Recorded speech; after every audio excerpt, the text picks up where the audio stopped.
Okay, part 2 of this August 26th planning board meeting. It is very difficult. It's impossible, actually, to speak to the planning board directly unless there is a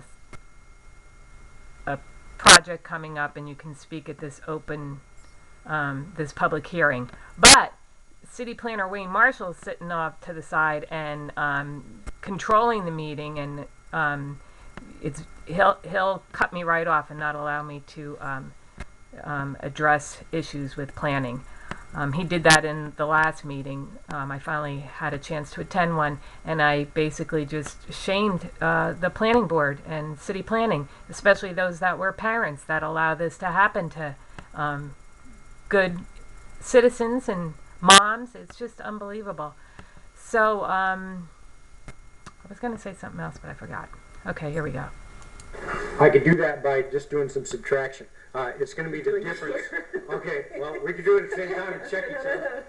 It's going to be the difference between the total land area that I published and the lot areas. Yeah. So each of those differences, and we add that number up, that's going to give you that area. I want to say it's just over 20,000 square feet. Okay. That's just Roughly. going off memory, but I'll check that while we're talking. Okay. Good. I have one clarifying question, Tom. Yeah. Are there any buildings on the property now? There are no buildings. There's the beginning of a chicken coop, but nothing Very formal. They've started. If you did drive by, you're going to see that excavation has started for the and a footing has been placed for this house. Mm-hmm. And the site work contractor has just done this curb cut here, but none of this is formalized. And he is beginning to flesh out the pathway back to where the barn is. And I should note, actually, I put the note on the plan, but this infrastructure, basically homestead development, has all been permitted through the planning code and planning office. Todd Rosenberg, issued building permits for those items. So that piece is ongoing, but it's been permitted separately for that. Very good. Thanks. All right, thank you. I could just add one quick thing.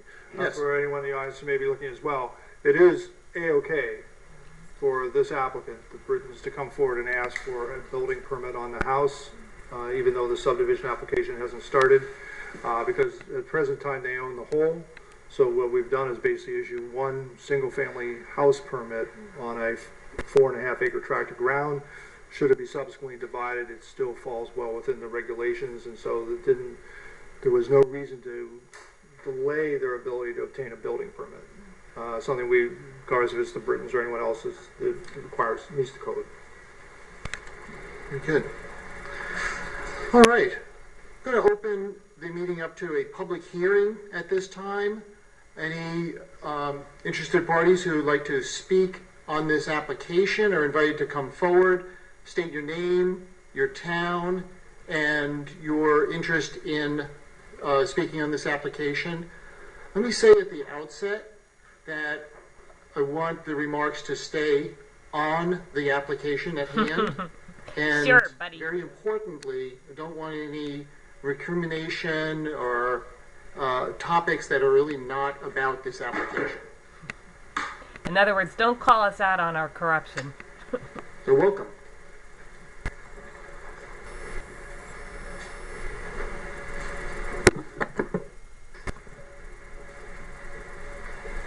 Lori Allen, Belfast, Seaview Terrace. I'm here for the stormwater because this will drain to me.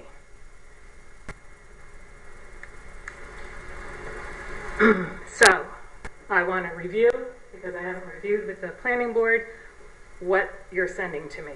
Starting up at the Captain Albert Stevens School, this site has been corrupted since the get-go. The runoff from the Captain Albert Stevens School is supposed to go down to the $2 million improvements to Miller Street and run out. Instead, where that detention pond is, it's angled, the terrain, to run out of this sneaky hole down here, which runs out to culverts, which comes underneath School Street and runs down into the watershed residence, which flows down to Roger's house alongside his house, to double culverts across and into Mid-Coast, Mental Health, and Tall Pines, and ending up down by me, that portion. Then on the other side of the Captain Albert Stevens School is the field where there's more culverts that are running under School Street that run into the Belfast Birches and the Hilltop Birches, and which is going to run down into this property as well, which picks up on Congress Street. And furthermore, the only runoff to be coming from Captain Albert Stevens School was when the Sweetser School was not going to be demolished anymore, because this was supposed to be a ground-absorbing athletic field all along, and so all the runoff was supposed to go to Miller Street. And then at the last minute, this school did not get demolished, and the only runoff that was maybe going to get approved to come to the watershed residents was the parking lot of the Sweetser School. But that was pending a water impact study that I have never been able to get a hold of, and City Manager Joe Slocum said it was never done, but engineer Mandy Oliver from Oliver Engineers said she did do it, and she said that at the meeting for the illegal paving of Seaview Terrace, where she was giving false boundary maps showing that the stream did not run, or my ditch that the city uses as a sewer was not even part of my property. So, this is the larger map of the Captain Albert Stevens School going all the way down to my property over here. So all these red culverts are force channeling water. This is where the Brittons property would be, I'm kind of guessing, and the Hilltop residences and the Belfast Birches and the Volunteers of America. And from what I understand from those documents that I happened to score, Sanderson was looking to build like 80 homes in this development. And I'm not hearing any talk about infrastructure to handle all this stuff, because I am the only infrastructure. My backyard handles all the runoff from this whole area, coming down from the Captain Albert Stevens School, down to White Street, picking up Tall Pines, Mid-Coast Mental Health, down to culverts at the top of Seaview Terrace, and down into my backyard, under Northport Avenue and into the park. Further down on White Street, there's another path that takes the bottom half of White Street runoff to send behind the annex into the property behind my house and down to the bay. And then where the Volunteers of America is, where this property is going to be draining to, they can't get it across the street to come to me down this path, so they have culverts here that will force it to go under Route 1 to Route 1 south, and culverts to take it all the way down along here to another culvert to bring it back over Route 1 and into Seaview Terrace. And if that gets to be too much, there's another culvert down here to handle more runoff that comes in behind Huntress Gardens and goes into Seaview Terrace on the opposing side of my house, the other street, into those backyards over there. So we get swamped from all three sides. And after the firm maps just came out, not only, my house has always been a flood zone A that you're flooding, force flooding, with no rights of way, because Seaview Terrace it is not a natural outlet. I don't care what Wayne says about these maps from 1903. The 1939 maps show when this was a farm, and that farmhouse is still there, because I'm sure Wayne's maps don't have any landmarks. He's probably just picking out a stream someplace and saying that's where Seaview Terrace is. But the 1939 maps show that the farmhouse is still there on the corner of Northport Avenue, and there is no stream on that farm. So, and the plans show a ditch was dug out that looks like it was done for McLeod's trailer park there to send runoff before Route 1 went in. So, after the firm maps came out, now instead of just my property being a flood zone A, I believe it's like 9 properties out of the 12 properties on Seaview Terrace is a flood zone A. So to send all this water to Seaview Terrace is murder. And we need to be talking about planning for infrastructure. It is not a neighbor-to-neighbor issue, because we can't do anything about this. Infrastructure is supposed to be by the city. That's what our tax dollars pay for, and it's a mandate. It's crazy that you allow development to be sent to private properties. So, where am I here? And then Bill Kelly goes and starts citing a nuisance law where neighbors can sue each other for accumulating water and sending it to another. So the website as well, let me just go here. So city planner Wayne Marshall stated that the Brittons want to house horses on these lots, and R3 doesn't permit horses. So on May 5th, City Council approved to rezone it to an R2. City planner Wayne Marshall stated that the zoning map would reflect, the official zoning map would reflect this property as R2 residential. To date, City Manager Joe Slocum will not update the city website with the official zoning map for R1, R2, and R3, which I have been after him because you were trying to illegally rezone Seaview Terrace into R3. And you're telling me that we're R1, but there is nothing official that says we're R1, and I just don't believe you. I want to see it on an official map. So I sent an FOAA to Joe Slocum to send me this official map that you referenced, Wayne, that's out there, but for some reason it's not on the city website. So the website is a mess. The planning area is an intentional, outdated mess. Also, the planning board meeting minutes have not been posted since March 25th. Crucial access to basic planning and zoning public information from Belfast City Hall is manipulated and denied. My property is the last property to receive many channels of forced water slaughter. The planning board approves private development after private development to send runoff to private properties. Tonight, Daniel and Dr. Megan Britton do not want to house horses on this parcel, which I'm wrong. I didn't know they were putting this stable on there, but the other ones aren't going to be stables. They're going to get developed. So the property drains to me. Many properties are for sale on Congress Street, and the Sandersons' plan for the enormous land was under planning for development of 80 homes back in 2002. Although City Planner Wayne Marshall removed all the stormwater documents and final plans from the CAS file prior to my inspection, I came back a few days later when Wayne was not in the office and asked the administrative assistant, Marie Stalworth, to see the files again. There was a bonanza of stormwater documents, engineers' reports, conditions for permits, Army Corps, DEP, abutters, on and on and on. Could we This is important. It has to do with the stormwater. Let's stick to the application at hand. All right? This is the whole picture. It's all part of it. You can't just look at a mosquito bite and say, "Wow, where is that swelling from?" Or a hornet's nest. It's the whole beehive above coming to me, and I have every right to talk about this. Try and educate us about the application as opposed to getting missing there. documents. I'm giving you information because on what you're planning to do that I was able to find out that you're not telling the public about. So I begged Marie for a few copies on the spot before Wayne came back, and I knew I would never see them. This is one short memo that confirms the development that now is the target of Residential 2. Monday, May 13, 2002, subject Robertson School. Hi Wayne, Jesse Hudson of WBRC just called in and will be sending me a site plan to sign off on. I told him I would need your okay that the proposed site was helpful to citing a new neighborhood adjacent to the site and that perhaps joint negotiations of land were desired. Please catch me up and let me know what you want to do with this letter to say. What you want this letter to say. Thanks. Mary Ann Hayes, Senior Planning in Augusta. So, City Planner Wayne Marshall illegally sends the watershed residents all the runoff and melt off from the enormous Captain Albert Stevens School. The entire area draining to my property, including 15 or so business sites, are allowed to illegally stockpile snow all winter to wipe out Seaview Terrace, a flood zone A, that officials are bound to protect, I'm almost done, and divert flooding. Instead, we get slaughtered, and an event over 5 inches could wipe us out. City Manager Joe Slocum refuses to place Seaview Terrace into a mitigation plan. Ma'am, do you have anything to say about this application at this point? Yes, this is draining to me, so I'm giving you the full picture. Let's hear about this, but...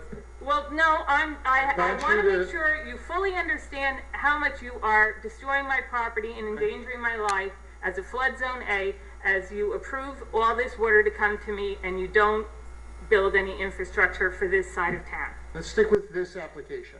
It's all relative. So, put us into a mitigation plan. FEMA will tell you, you can't do this. You got to build sewers. Put us in a mitigation plan. City Manager Joe Slocum won't do that. City Planner Wayne Marshall sends the water to innocent residents and tells us it is a neighbor-to-neighbor issue. Belfast City Attorney Bill Kelly advises the public that the neighbors can sue each other under Title 17 nuisance, the flooding games. It is criminal to send accumulating water to another. The city is violating Title 17 and 38 as well as the local ordinance for stormwater, where City Council may approve to send runoff to a nearby natural outlet. Seaview Terrace is not a natural outlet. The 1939 maps confirm that. The 1903 map with no boundaries or landmark that City Planner Wayne Marshall uses to find a stream and proclaim that as the future Seaview Terrace is nonsense. The 1939 map prove it through landmarks and boundaries. It is on my Boycott Belfast blog.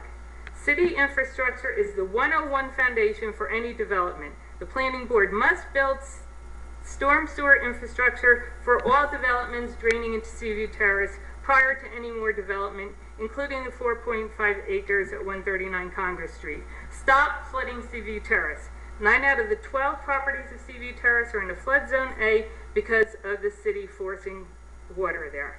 My 15 concerns that I emailed for the first hearing of the new annex hearing were never read to planning board, and at the second hearing, City Planner Wayne Marshall gave a false summation of my email with 2 false concerns. I tried to get Nora McGrath to give them to the planning board, and Wayne copied me her email where she said to get me off her back and she'd owe him big time. Wayne stated that all my concerns must go through him. City Planner Wayne Marshall destroys my property and safety. Wayne Marshall is incapable of concern.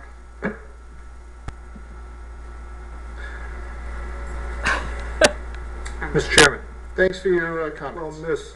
Allen may still be here. I want to respond to a few issues. First, Captain Albert Stevens School. It is her assessment of how drainage is flowing from Captain Albert Stevens. And if someone actually read the plan and understood the plan, they would know that the only drainage that was ever intended to go to Miller Street was drainage coming off the access road for about the first 1,200 feet. No other drainage.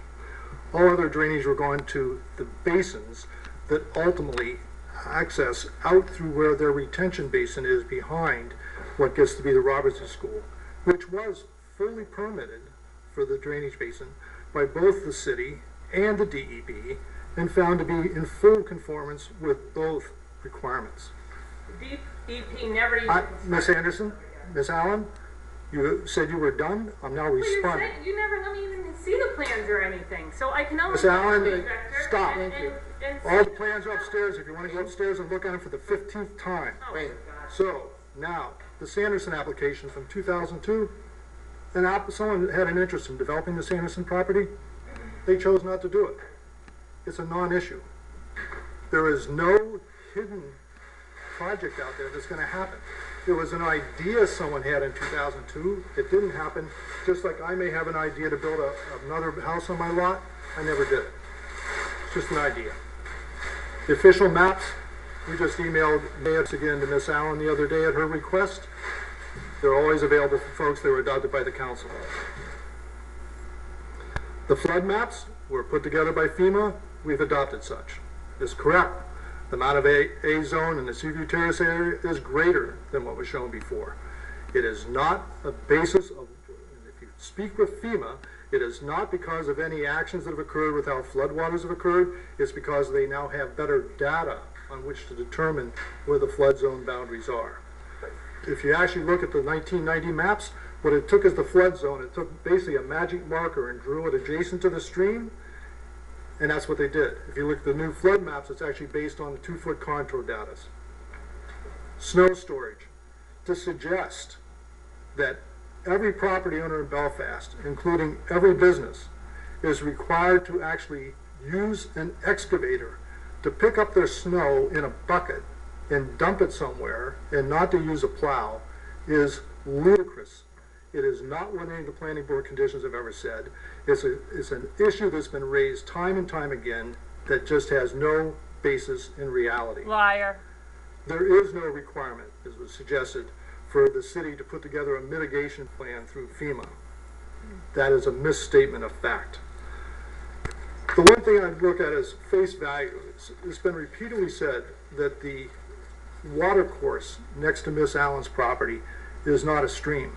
Next to, through it. When we did a site visit involving all the neighbors on Seaview Terrace, where we invited them to come and meet with officials Oh, from that DEP, was a sham. the Oh city, my and God. others, DEP was describing how they would issue to her a bank stabilization permit. DEP does not issue bank stabilization permits on drainage ditches. They issue bank stabilization permits on natural waterways, such as streams.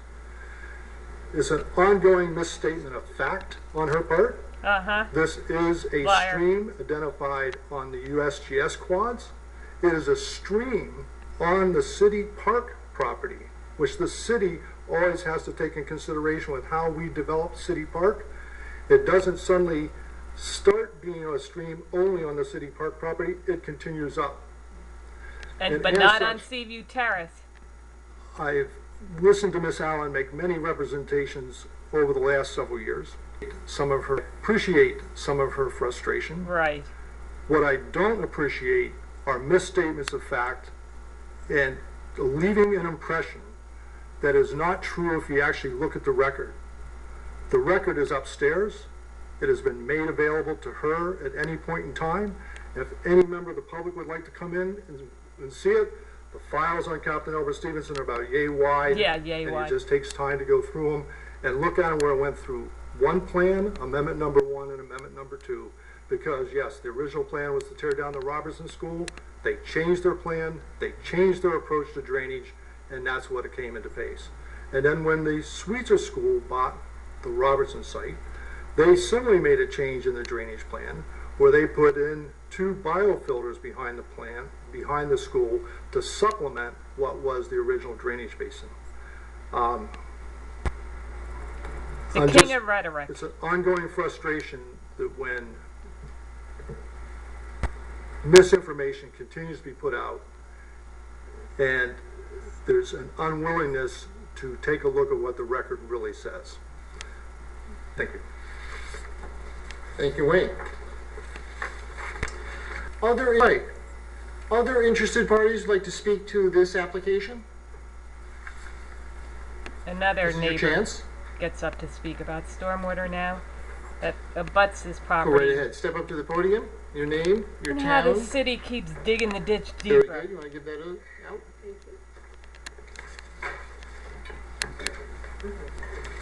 Welcome. Thank you. So I said I was writing, but I'm standing here speaking, obviously. My name is Katie Green. This is my husband, Dan Parker. And we own the property at 167 Congress Street, which is just 2 doors down from Megan's new house. So hi, Megan. Welcome. Sorry, what's the address again? 167. Thank you. So, the details of the subdivision application are of interest to us, particularly in regards to the hydrology of the neighborhood. We have dealt with excess water both underground and above ground at our house since we purchased the property. To give you some specific details, we have a sump pump that runs year-round in a basement that is constantly wet despite our best efforts, as well as a ditch on the front that runs of our property that runs along Congress Street that has been filled to capacity with stormwater runoff several times.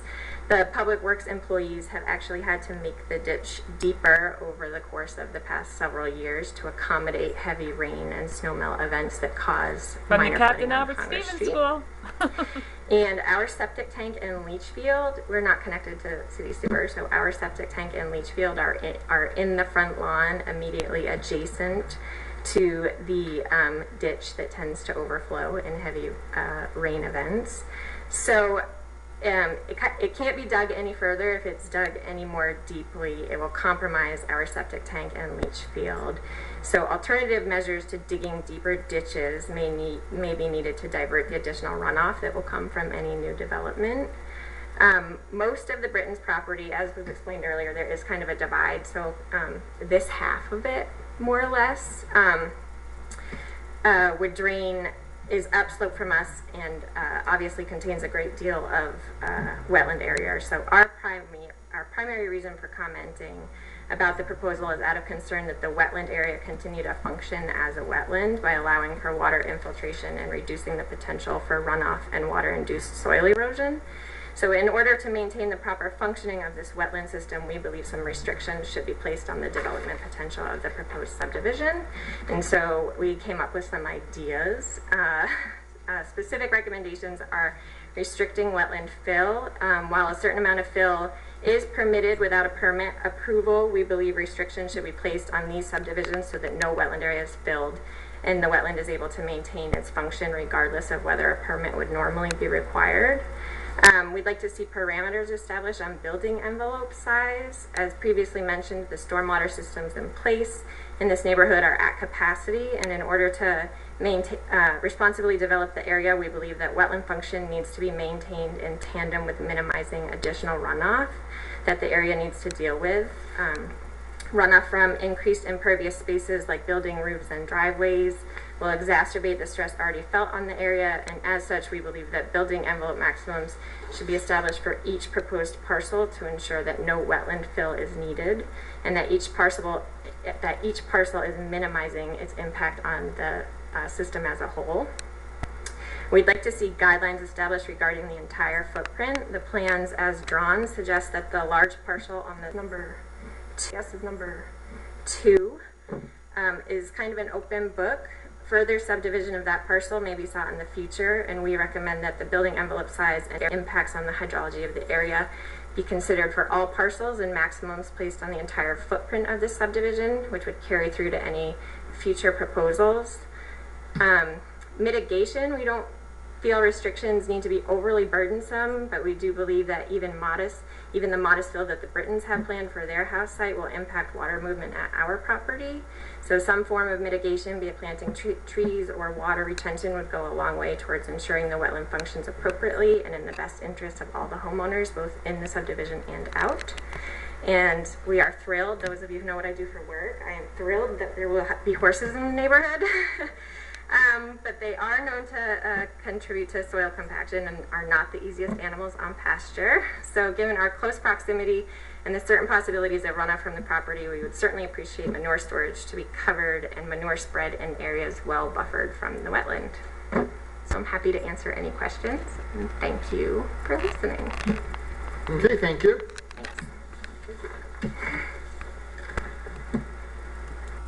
So isn't it amazing that residents have to come before the board to tell them how to do planning and drainage? It blew my mind when I first came here. What do we have a city for?